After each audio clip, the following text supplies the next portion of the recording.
Kahit ginto ang presyo ng mangga, mag-mango float pa rin ako. At sisiguraduhin ko na hahanap-hanapin ito ng mga bisita ko. Putol-putulin ang Graham's crackers ng tamang sizes lamang.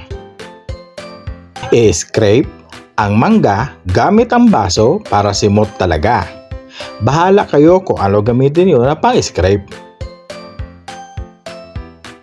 Isama ko na rin ang balat, mahal kasi. Charis!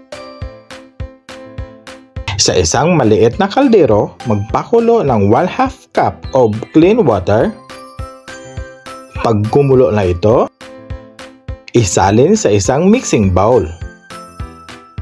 Maglagay ng kalahating sachet ng gelatin powder.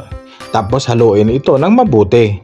Gumamit ako dito ng gelatin para hindi ko na kailangan gumamit ng blender na pang-stable ng cream. Ganito dapat. Ilagay ang condensed milk, all-purpose cream, tapos haluin ito ng mabuti. Siguraduhin na nahalo talaga ha. I-set aside muna.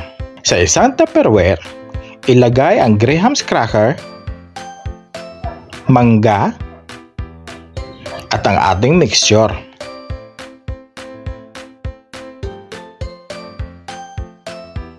Haluin ng mabuti. Tapos, i-flat ko lang ito para pantay at maganda. Takpan ng mabuti at ilagay sa ref ng 30 to 1 hour para mag-set talaga ng mabuti.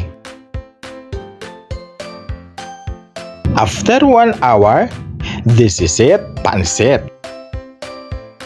Wow! Pwede na ito lantakan. Pero ipakita ko muna sa inyo kung gaano ito ka-creamy.